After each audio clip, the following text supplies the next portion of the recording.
The following content is sponsored and does not necessarily reflect the views of WATD Radio.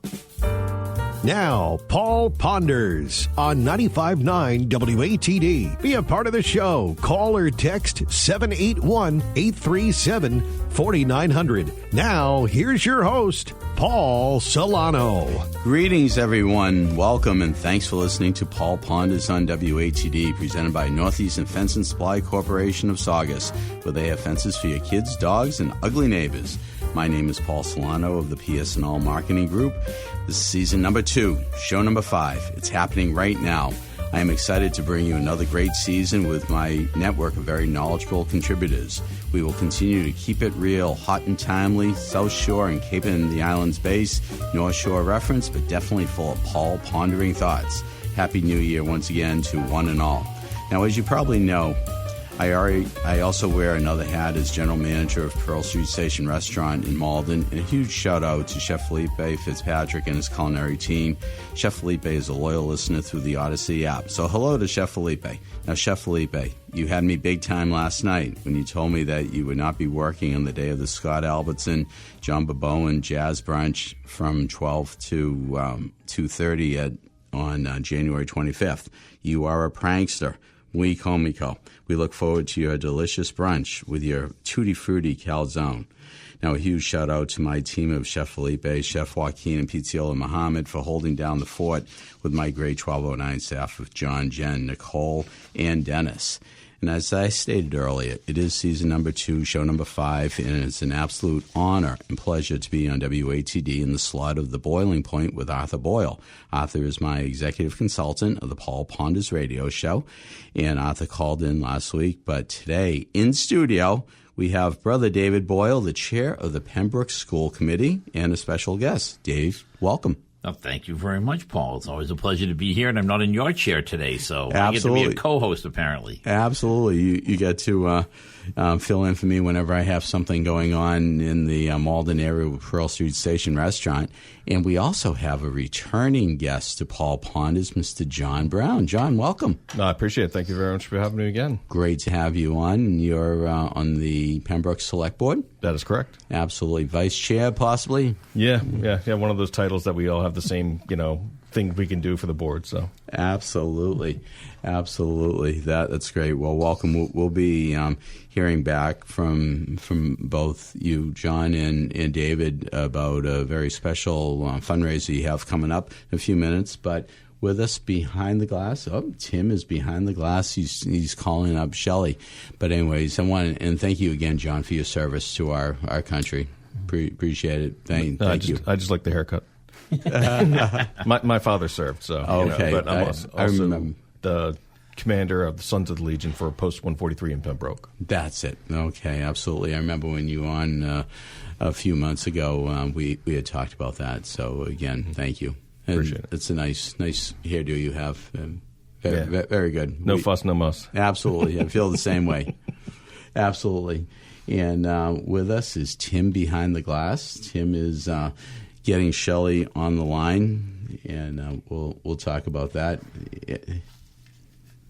Yeah, what's up, Paul? I'm doing my job. Hi. Yes, hello. You are, and you're yes. doing a great job. Thank But I just you. want to say hello, Tim, and just thank you. And we have a couple of guests in studio, as you know, and thanks for keeping this ship afloat.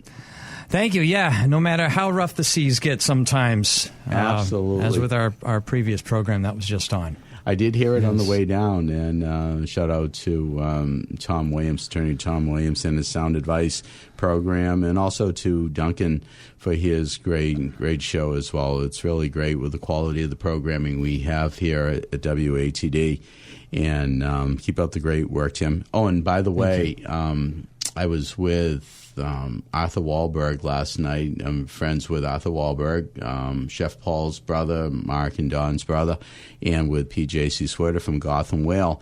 And we were talking about your use of the lane the lane dance drop. Lane dance drop, Yeah. exactly. And we said, boy, maybe we Lane should drop dance. That's what I meant. Lane Jeez. drop dance. Okay, and I mentioned that we should be trademarking that. So it's one of those things that The Wahlbergs, are they working on that? we may have dinner over at Almanova. Might be a special Wahlburger made, maybe. You The never lane know. You never know. We'll have to ponder that. But we will work on trademarking that, okay? Okay. Jim? Okay. Thank you very much. Appreciate that. So it's 12:13. I see that Shelley Wolf is on the line, and we're going to just go right into the Pod Pro Entertainment Techie Toolbox segment with Techie Talonzo Amos and Ms. Shelley Wolf, global media firm, owner of Toolbox Entertainment, Vice President of Technology Literacy for Pod Pro Entertainment, and a past Paul Ponders guest, episode number 35. Shelley. Good morning, Paul. How are you doing? I am doing well. Thank you. And thanks for being on again. And in studio, we have Dave Boyle, who I think you've met before. We've spoke before. Yep. Nice to see you again, or nice to hear you again, I should say. How's that? Yes, nice to have you back in studio again, Dave. Thank you so much. Absolutely. And we have John Brown here as well. How's it going, Shelley? Hello, John. Good afternoon, John. Absolutely. So, Shelley, I'm posting all those great tips on the PS&All Marketing Group blog, and it's working out really well, and also the addition of your Myth of the Week. So why don't you take it away with whatever tips you have for us this week and the Myth of the Week. Fantastic. Well, today we're going to talk about being winter ready and how to use tech and radio to stay safe during storms and power outages, right? Like, winter storms are amongst us, and they don't look the same everywhere. There's snow, there's ice, flooding, and extreme coldness. But one thing that will remain true is when a power outage or an internet outage happens, reliable information is absolutely essential. So today's tech tip is going to focus on a combination of your phone emergency settings, a trusted radio station, and both local and nationally, and to stay informed, safe, and calm during winter weather and power outages, no matter where you live. So first, we're going to talk about preparing that phone for a storm. The first thing you want to do is ensure that you are charging your devices early. Charge them before that storm arrives. Charge tablets, laptops, all your phones, backup batteries, chargers. Keep them all in one place so that you know easily where to find them. Cold weather drains batteries faster, so that one thing that's really important to remember is that preparation matters, so always stay prepared. Right. Turn on that low power or battery saver mode on your phone. It helps your phone to last much longer. Reducing all that background activity, limiting the unnecessary updates, preserving that battery is going to be essential. So turn this on, again, before power is lost. So if you anticipate that that's going to be coming due to the weather, that's one thing that you can be doing. Remind yourself that radio is still one of the best tools. So why does radio matter in this case? It's because it's dependable. It does not rely on Wi-Fi. It works when the internet goes down. It uses little power, and many stations stay on the air overall during emergencies. So that to be said, a battery-powered or car radio is going to be an important tool just as much as your phone. So remember, there is the national service stations that everyone should know. These stations are reliable because they're continuous with information across the USA. So NOAA weather radio station is on 24/7, providing official weather alerts nationwide. They're available in dedicated radio stations locally. So there's NPR, provides updates, CBS, ABC, Fox News Radio, and, of course, your local community television stations. Now, these networks often provide emergency updates to the local stations to rebroadcast. So you may be asking, how do I find the right station just for me? Well, I would recommend you Googling ahead of time, where is the best emergency radio station in my area or near me, or local news radio, plus add your state and city. Again, no matter where you are, you can tune in live. Local news, talk, AM and FM stations, public radio stations, or emergency broadcasts. So program 2 to 3 of those stations into your car and home radio before the storm ends. And again, the home radio is that portable radio. It's not going to be a plugged-in radio. So a good example here in Massachusetts is for the South Shore, WATD 95.9, of course, does an excellent job. And then the greater Boston North Shore area is WBZ News Radio 1030 AM. Other regions have similar emergency broadcasters. So again, please look into those. And what to do during a power outage is to use your device wisely. Use of this is understanding these outages are very important and that you still have to have communication. So text instead of calling. You're using less power. Lower your screen brightness. Check updates periodically, not constantly. Use a handheld flashlight or candles instead of phone flashlight. And this is another big one. turn off notifications of things that you don't need that are during the storm, such as their shopping apps, your game apps, your social media apps, while leaving emergency apps on.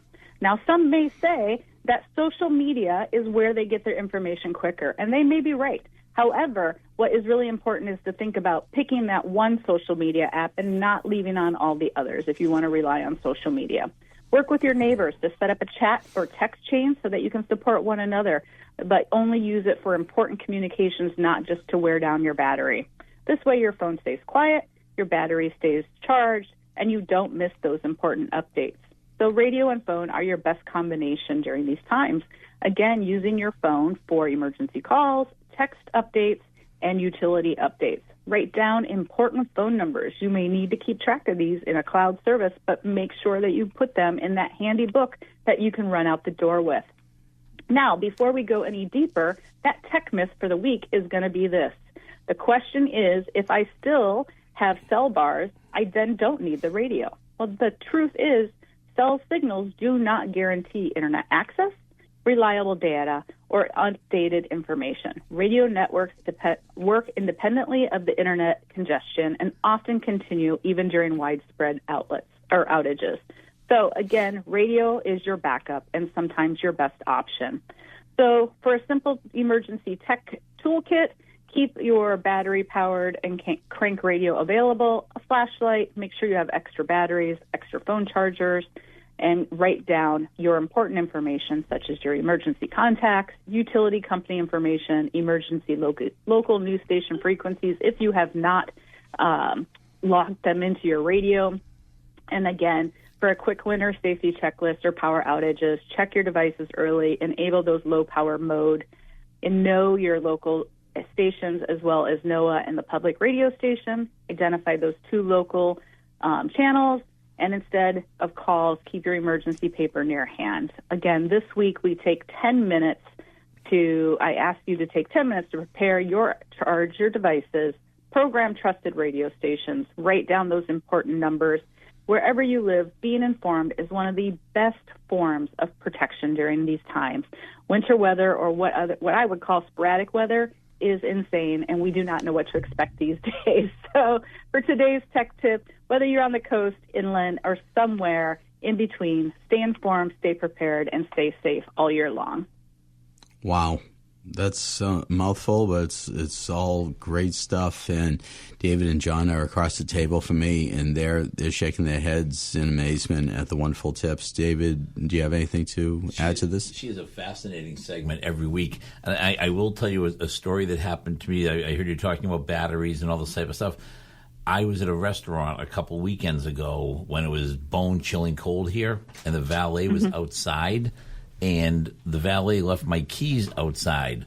So, of course, we go to get in the car, and the keys are frozen. It's, the fobs. Yeah. What do they call them? Fobs, and I don't know the intricacies. Well, the guy says, well, why don't you sit in the car and get warm until the thing heats up? And I'm saying, I'm getting into a freezing cold car at 0 degrees down by Quincy Shore. Right. How is this key going to heat up? I was sitting on it. And he's like, oh, if you rub your hands. I looked like, Aladdin with the lamp trying to heat the keys up. And I'm saying, I know it sounds stupid. I never would have thought of a car fob battery freezing. But by leaving it out, like I said, because you usually bring your keys with you, or I've never seen an outdoor valet, for lack of a better term. They usually put the keys inside. Right. My keys froze. And I just thought that was odd. You know what I mean? But yeah, different. No, that's a very good point. They will freeze outside, and it's not going to work.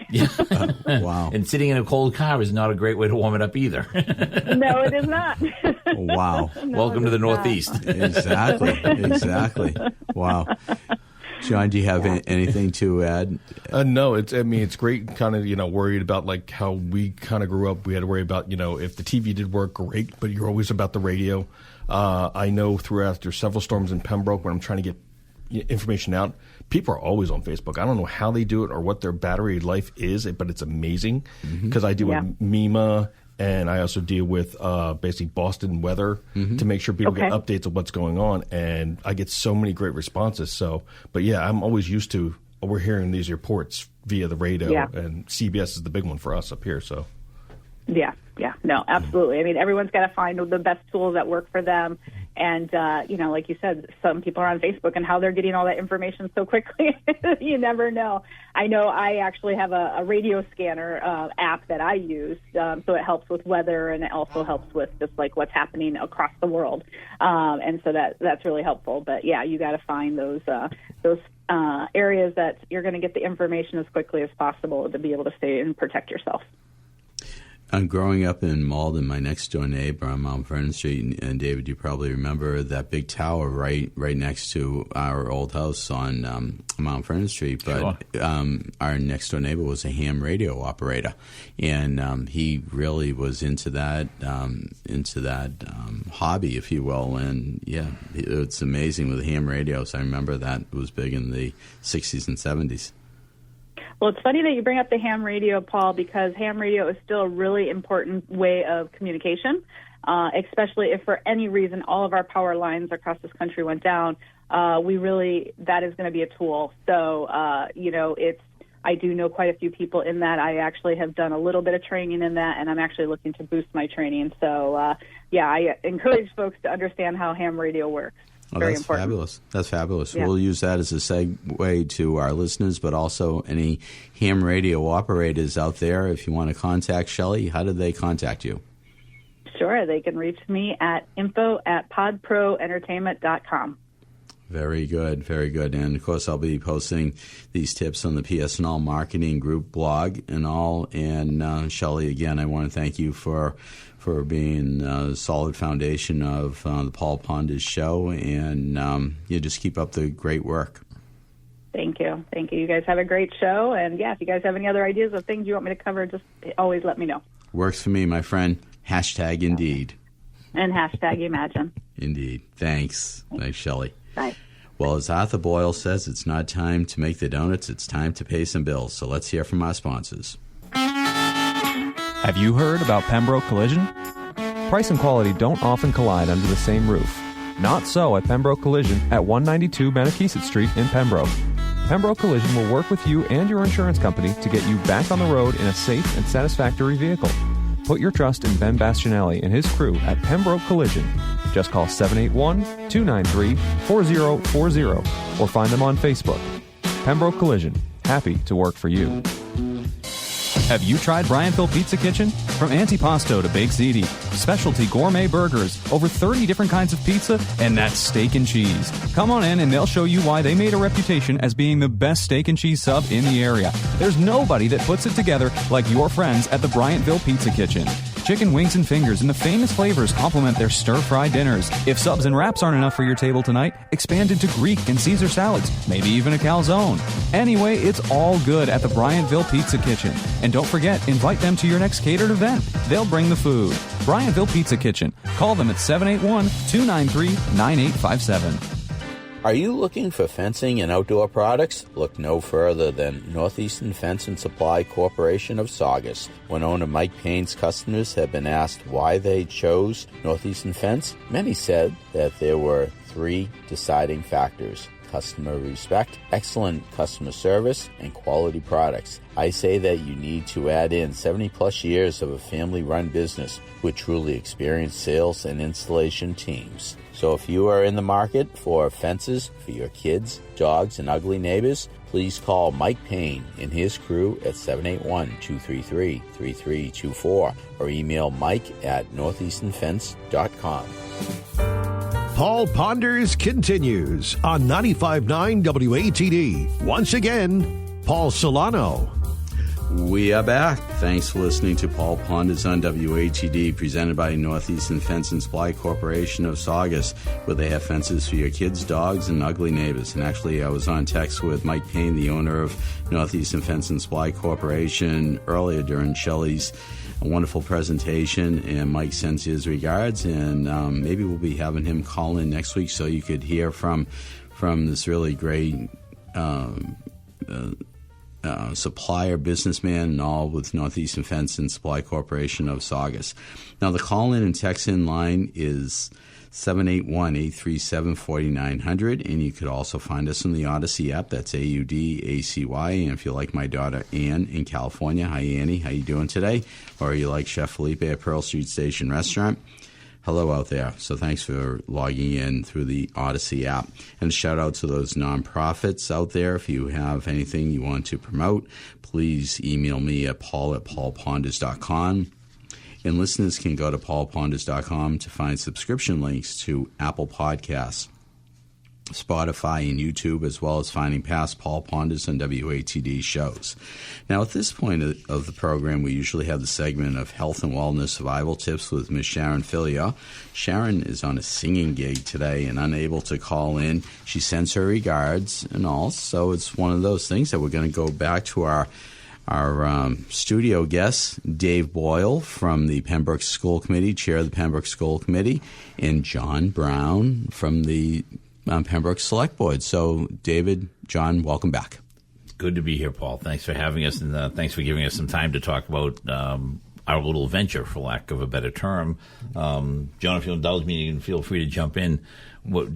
John, myself, Chris Perry, his son Stephen, and some other folks in town started a group called the Pembroke Foundation. And I say not to be confused with the Pembroke Education Foundation. Kind of our tagline is Pembroke Helping Pembroke. So a while back, I was actually on Veterans Voice Radio, and we helped do a fundraiser, beer and wine tasting at the new rec center, community center in Pembroke, and we actually raised about $8,000. Fabulous. And money going, 2 hours and, some small raffles, nothing crazy. So people have now kind of started approaching us and saying, hey, can you help us raise some money? And, we're not raising hundreds of thousands of dollars, but, we're trying to raise, the event coming up this week is going to be for the food pantry. So we're doing a trivia night, again, down at the rec center. We'll have some, live silent auctions. There'll be beer and wine there, and it's going to be a trivia night. So, John, this week you have to help me out a little. It's 4 members to a team, $100 a team. $25 per person, but we want a minimum of 4 people per team.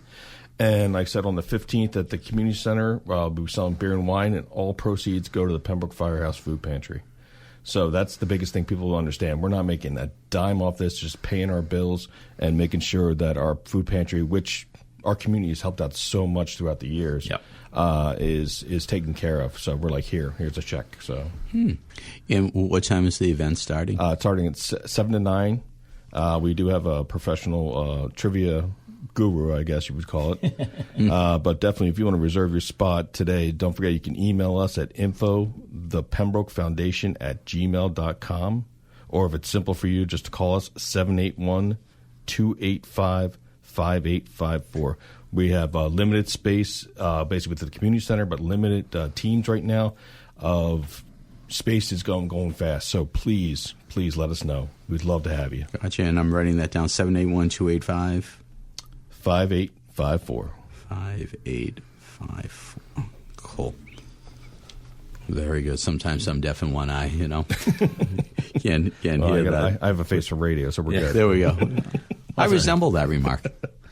Absolutely. But this is a really great thing. So is it general trivia? Is it local trivia? What are some of the questions? I don't mean the questions, but what are the categories? Well, we spoke about that. So it's going to be a plethora of all kinds of questions. And definitely we did talk to, since Chris, the leader of the foundation here, has part of the Historic District Commission as chair. So basically, we asked about if there could be local trivia about Pembroke. I mean, why not? I mean, there's so much going on since we've been incorporated since 1712. I mean, there's a lot going on. Interesting. And it's going to be 1 round, 2 rounds. How does it work? I believe they were saying probably about 3 or 4 rounds. Well, that's great. And are you going to have a raffle? Yeah, we're going to do some raffle items, gift certificates, little wine baskets, things. There's no big grand prize, right. But you do win a trophy. You will and bragging rights. Yes. So we actually have a trophy. And again, we're hoping to get is like a couple of banks, maybe the real estate offices. I would say the library used to do one, again, kind of in the wintertime, probably February or March. And the turnout was, fun. It was a good, lively night. And it also gets you out of the house in the middle of January. Right, exactly. There's nothing going on in January. Right. Everybody's waiting for the Super Bowl and then probably Valentine's Day. Right. And again, it's all going back into the community. Mm-hmm. You know, Peg Strusik does an amazing job. I was explaining to you, not far from one of your sponsors, Brianfield Pizza Kitchen. These people do an amazing job. I don't know how many people they feed. Again, none of my business. I don't ask that question. But they're hustlers. Oh, my gosh, they hustlers. I'm just so impressed to watch the way they work. So our thought is if we can give them $2,000, $4,000, $5,000, because again, the cost to us are pretty minimal. Lance Kennedy, who runs the community center, former colleague of mine on the school committee, we pretty much get the building for free. I don't think there was a real cost to the license. We had to get a one-day license. Very minimal. I'm fortunate in a position I can donate most of the product, through a licensed wholesaler, so we check the boxes. Right. I serve it. I'm a serve safe tips trainer, have been for 30 something years. So we had to cover all our bases with minimal expenses. Sure. So everything we raise goes to the food pantry. Right. And again, it's kind of a fun indirect way, Paul. Sure. To help out. It's as opposed to, anyone can write a check, and we appreciate that. Somebody wants to write a check. Right. I've already had people hand me some cash that said I can't make the night. Would you take $20? Sure, I will. Happy to do it. But I think it's a fun way. Like I said, for $100, you get together 3 friends, and you sit there. And I always like to say I was Google before there was Google. It has to be 60s, 70s trivia, TV shows, music, that stuff. Right. I'd probably get killed on Jeopardy.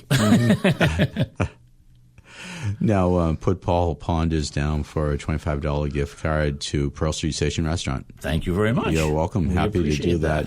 And for any of our listeners out there, if you want to either attend this event, put a team together, a team of up to 4 people. What's that number again, John? 781-285-5854 if you want to call and reserve a table for your team. We love to have you when we want to pack that room and make sure as much goes to the food pantry as possible. No operators are standing by. If you act now, you get the free Ginsu knife. You'd have to ask Chris on that one. Okay, there we go. Chris, if you're listening out there, feel free to call in. We want that Ginsu knife. But wait, there's more. And what's that email again?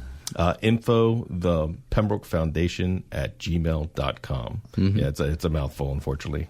I want to make sure we give Dave Barry a shout out. The town restaurant. Most people call it the Treehouse, but the town, and they're donating all the food for the event. Which that's awesome. It's nice. Like I said, when we did the veterans one, my friends at 110 Girls stepped up, and what I love about people, especially somebody like Dave. He doesn't say, well, I'll do like $50 worth of food. He's like, what do you need? What do you want? Right. How much?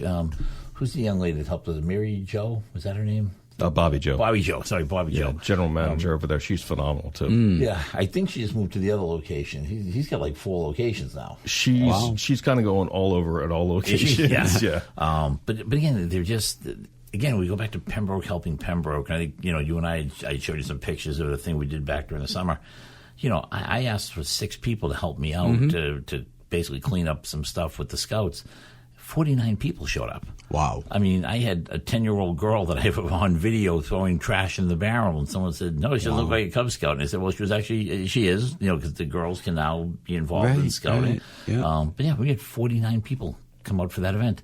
And, can't do enough for you. The night we were packed, the veterans event. Yep. I hate to tell you how much beer and wine I went through. There wasn't a lot left, to say the least. People turn out. I actually get a kick that, they said, I think we said, 7 to 9, John, is our event. Correct. People start getting there, 6:15, 6:30. Wow. And a lot of people want to help. There are some great volunteers. Steve and Larissa Curley help out all the time. Ginny Wandell, Peg Strusik.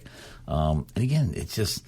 They're Pembroke people, and they don't say, well, I'm not doing that job. It's, what can I do to help? Right. They'll clean up, they'll wipe down the tables, they'll sweep the floors, they'll set up the chairs. I love that. Right. You know what I mean? And a lot of times you do these non-profits, call them what you want, and a lot of people, like I say, want their name on the stationery. They don't want to show up, they don't want to do the work, they can't make it. Right. We almost have too many volunteers. It's a pleasant issue. But it's yeah. It's a great thing. It's but again, awesome. It goes back to Pembroke helping Pembroke. That's what it's all about. You know what I mean? Absolutely. And the new community center has just become the center of town. Jokingly, it is in the center of town. But I know you have the Dull Men's Club there.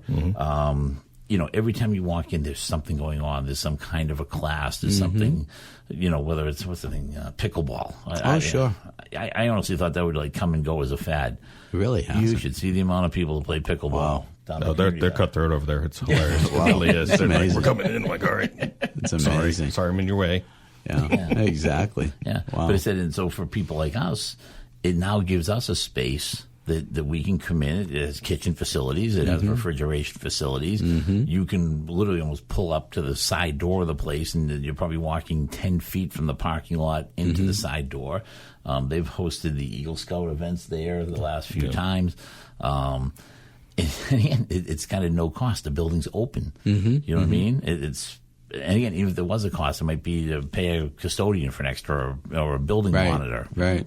And most of those people are like, nah, I'm here anyway. Just right. Why not? Right. Exactly. Yeah. So what do you have planned for future events, other fundraisers coming up down the road in 2026? Well, one of the things we talked about, a friend of mine approached me, Pembroke Hospital, and I don't want to talk out of turn. I don't have a contact there yet, but someone said that apparently some people come in, they either don't have clothes, have some clothes, don't have sneakers. So a friend of mine said, wow, wouldn't it be great if we could, again, Pembroke helping Pembroke Hospital, organize a clothing drive? Oh. Well, you got to look at the logistics of where you're going to put all this stuff, right, and how do you do it? And but again, low cost to no cost event. You just have to find a place and say to people, okay, from Saturday from 10 to 1, maybe it's WATD, pull up here, drop off, and we'll pile everything in to vans or station wagons, whatever you have to do. So I think that one's on the horizon. I think on a little bit of a separate note and personal plug here, I'll be doing an event. I had spoken to Peter Brown from Tiny and Sons. And by the way, Peter, I hope you're feeling better, my friend. I do an event every year in Karen's name to raise money for her scholarship. So that's something, John and Chris and Steven and everybody's offered to help me with. And we're thinking of doing actually Peter Brown's location. Oh, nice. He's got a beautiful facility down on 53 on Washington Street. So we're trying to keep it to like an event a quarter. And you want to keep them, let's say, low cost. Sure. The weirdest thing, Paul, I think John mentioned earlier, a lot of people say, well, what are you getting out of this? Absolutely nothing, except the fact that the good feeling of you're helping people. Yeah. You know what I mean? There's no, like he said, he's already on the Board of Selectmen. I'm already on the school committee. Right. Shameless plug. Yeah, I'm up for re-election in May. I hope I get re-elected. But, it's not like any of us have this great visions of grandeur that, we're going to end up as the governor or something and say, hey, look what we did. Or, pound on our chest. Right. Most people wouldn't even know who we are. You know what I mean? If we didn't kind of jump, could you pick some of us out if we were off the radio? I don't think so. I mean, I think a lot of people in town know John. I think the selectman's a little more visible than the school board. But Chris and Stephen Perry and some of those people, I'm not sure if people would recognize us. Well, it's just a matter of just continuing to do what you're doing out there in the community. And as we start to wind down before we go to the commercial break, it's one of those things. We'll give the shout out one more time for this event coming up on January 15th. Yep, January 15th, 7 to 9 p.m. Please reserve your spot. We have only a few left, so let us know. So you can email us at info.thepembrokefoundation@gmail.com or call us at 781-285-5854. Looking forward to hearing from you. Absolutely. And again, those operators are standing by. Exactly. Indeed. I will put the plug out. If anybody has something they'd like to donate, be it a gift card, be it a gift package or something, again, any of that information will work. We'll come by, pick it up. You can drop it off. Whatever you can do to help us. None of this stuff goes to waste by any stretch of the imagination. Oh, absolutely. Yeah, and all those great raffle items, people will be just buying opportunity chances, whatever you have. Yeah. So far, so good. But, Paul, thank you for allowing us to do this. Absolutely. Anytime, the door is always open, and I may need a co-host down the road or someone to fill in. You never know. You never know, brother. But anyways, with that, and you're going to stay here in studio because I think you'll be absolutely intrigued with our next guest who is holding on the line. But we'll catch up with Bob Hilberg right after we hear from our sponsors. Have you tried Brianville Pizza Kitchen? From antipasto to baked ziti, specialty gourmet burgers, over 30 different kinds of pizza, and that's steak and cheese. Come on in and they'll show you why they made a reputation as being the best steak and cheese sub in the area. There's nobody that puts it together like your friends at the Briantville Pizza Kitchen. Chicken wings and fingers and the famous flavors complement their stir-fried dinners. If subs and wraps aren't enough for your table tonight, expand into Greek and Caesar salads, maybe even a calzone. Anyway, it's all good at the Briantville Pizza Kitchen. And don't forget, invite them to your next catered event. They'll bring the food. Briantville Pizza Kitchen. Call them at 781-293-9857. Are you looking for fencing and outdoor products? Look no further than Northeastern Fence and Supply Corporation of Saugus. When owner Mike Payne's customers have been asked why they chose Northeastern Fence, many said that there were 3 deciding factors: customer respect, excellent customer service, and quality products. I say that you need to add in 70-plus years of a family-run business with truly experienced sales and installation teams. So if you are in the market for fences for your kids, dogs, and ugly neighbors, please call Mike Payne and his crew at 781-233-3324 or email Mike at northeasternfence.com. Paul Ponders continues on 95.9 WATD. Once again, Paul Solano. We are back, and thanks for listening to Paul Ponders on WATD. The call-in and text-in line number is 781-837-4900. Now, usually at this 1246 point, we have the financial wing of Olympic Proportions, sponsored by PS&L Marketing Group and Riverworks Credit Union, NMLS number 410564, with Mr. Paul Crowley of Riverworks Credit Union and Olympian and former Boston Bruins winger Dave Jensen, Senior Loan Officer. They are not with us this week. They send their regards, but we do have on this very special big Patriots playoff weekend, we have the Patriots historian, my friend Bob Hilberg. Bob, you're on the line. Go Pats, let's go, baby. Absolutely. And in studio we have Dave Boyle and John Brown. Hey, Dave. Hi, John. How are you? Hi, Bob. How are you? So you want to talk about the Raiders game in 1976, I hear, huh? Yeah. Well, I will make you laugh, though. I actually used to work for the Crafts doing game day security back when Mr. K first bought the team. So I'm very familiar with the organization, the people. They had a hell of a good time. Paul, you worked there some events with me back in the day. I did. BITD, as the kids would say, back in the day. Absolutely. But also, too, Bob, I had shared with you that David, proud graduate and last year's commencement speaker at Springfield College, David actually interned with the Oakland Raiders way back when, BITD, back in the 80s sometime. I used to do sport camps with the Raiders, became good friends with a kid named Marcus Allen, who went on to have a pretty good career. Mm-hmm. Lyle Alzado was a friend of mine. Matt Millen was out there at that point. I worked for a guy doing sport camps, and I was a health, phys ed, and recreation major out of Springfield. And we used to do a camp in Northern Cal. It's an enormous state. Southern Cal was UC Riverside. We did Utah State, Fairfield University, and then a tennis camp in Boston. But that's where I developed my passion for the Raiders, Bob. They, it was fun to watch. I'd watch a game and sit there and say, well, geez, I know Marcus. Or, I remember a thrill of mine, Franco Harris, sent me tickets to a game. I was in the very last row of the old stadium in the corner. I had the last 2 seats, but I was there. You and Bob Uecker were in the front row, right? In the front row. Absolutely. So, Bob, I had suggested that we talk about, and whenever I think about the Patriots playoffs and all, I think back to that 1976 game, because if the Patriots had won that game, just a quick story, I actually had access to the Super Bowl in Pasadena. I think it was in Pasadena that year. Yeah. And I was going if the Patriots had won. So I'll yield to you. They would have won too. They would have won. So let's hear about your thrust in. And what's the name of your book again for the Patriots? Well, there's 2 books. One is called Total Patriots, like Total Cereal. Total Patriots, 800 pages, the first 60 years of the team. And there's the Google Phil Villapiano and Russ Francis plane ride. There's a quick story there. And The one thing just I'll bring up quick is that Al Davis and I have something in common. We were both born in Brockton Hospital, so go Brockton. Small world, It truly is. I would not want to paint it, though. That's it. But yeah, there was some, I look for a game and I look who makes the most mental mistakes, and the Patriots made some mental mistakes. Prentice McRae kicked the ball, and there was a penalty because of he was arguing as to where the ball was placed down, and Steve Grogan caused his team to go offside on a 3rd and 1, and ended up 3rd and 6. They didn't get the first down. Russ Francis was held on a play, and they didn't call it. They wanted Oakland to win, so. What if Russ Francis throwing a pass, tight end reverse pass that was intercepted by Joe Atkinson? Those kind of dumb plays, you lose the game.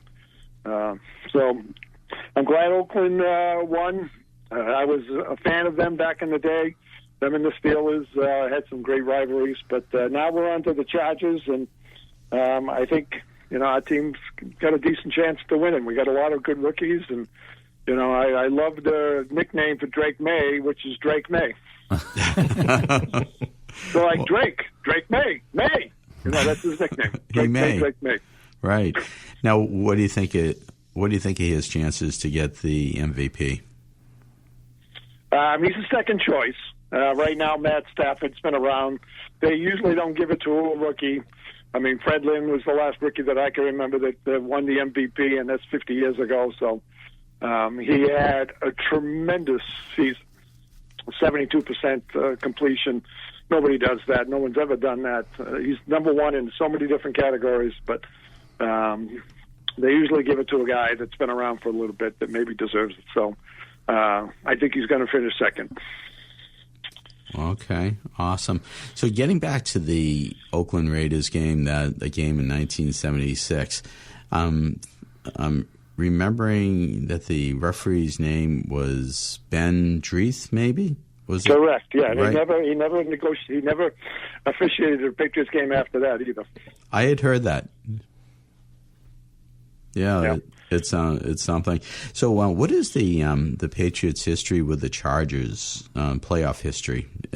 I'm thinking back to any games we may have had, maybe in the Brady days or whatever. Do you? Well, we had some really good ones. I mean, like LaDainian Tomlinson and Phillip Rivers came in, and they were loaded, and we beat them at Gillette Stadium, and then we went out to San Diego and we were losing, and Brady threw an interception, and Troy Brown ripped the ball from the guy, and the Patriots recovered and went down and won that game. But if you want to really go back to 1963, which is the last time San Diego won anything, they beat us 51-10, and the reason that I heard is that they knew every play that we were going to do.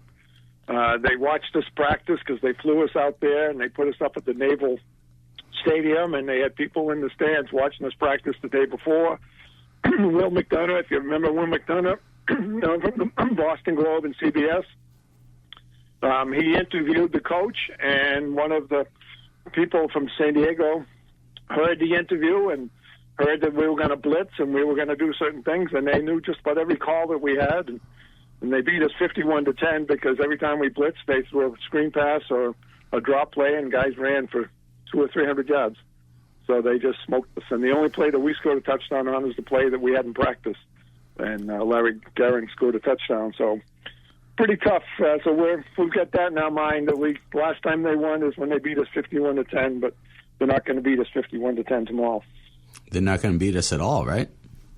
No, not at all. I see a close game. Everyone says it's going to come down the last 2 minutes and the field goal. So we get some nice rookies.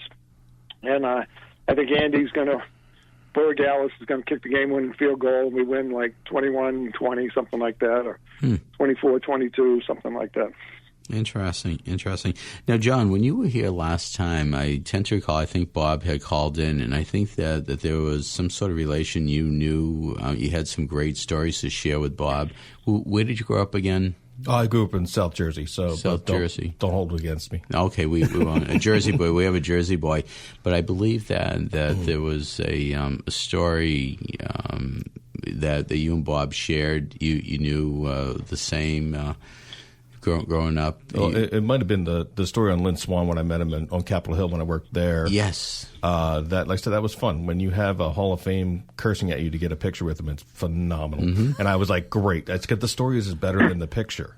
And that kind of thing's going on. Or when I was in Cannes, I know Bob and I talked about this, when I was there to see Art Monk and Daryl Green go in and seeing the Hogs and getting to meet Gale Sayers and didn't know, like, looked around and go, "You're Gale Sayers?" He goes, "Yeah." I'm like, "Oh my God." Right. And since, these guys, some of these guys are gone, these stories are great of just how nice and civil these folks are. That's the reason why I started laughing about the 76 Raiders. Was that the year that Matt Millen punched Mr. Sullivan in the face? Or was that 77? No. Yeah, that was 85. 85. Yeah, I was gonna say that had to be in the 80s. Thank you. Yeah, no, I wasn't sure because that been coming up on my feed on Facebook lately, and I'm like, what is going on? Wow. Yeah, and you got Mr. Sullivan yelling. Right. Yeah, we beat the Raiders that game, the L.A. Raiders, yeah. Yeah. So the Lynn Swan, his roommate in college was Fred Lynn. Yep. And for the Red Sox, and I met Fred Lynn numerous times, and I bring that up. He's like, not many people know that. And Fred Lynn played football for USC, so which was pretty cool. And in you mentioned that 2008 when Andre Tippett and Art Monk get into the Pro Football Hall of Fame, that was pretty cool. And I actually stood next to Gale Sayers for about 3 minutes while he was waiting for his ride to show up. Just standing there, it's like, Gale says, yes. What are you waiting for? I'm waiting for my ride. There's nobody around. Can we talk for a few minutes? Yeah, I guess so. I'm just standing there waiting for my ride. Yeah, so pretty such cool a gentleman. to talk to Gale. Such a gentleman. Do you remember his book, Bob, that Gale Sayers had? It was called "I Am Third."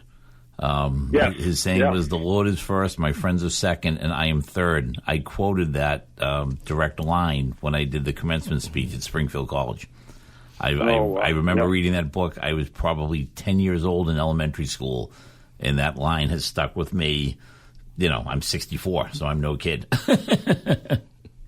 Well, I'm working on a book right now, Faith in Football, and a speech about faith in football, because I'll be talking at the Ron Burton Training Village this summer about faith in football and sports, and all the great coaches out there that bring that up, whether it's Landry or Shula or Lou Holtz or any of them out there, Tony Dungy, all those guys. You got to have faith, no question.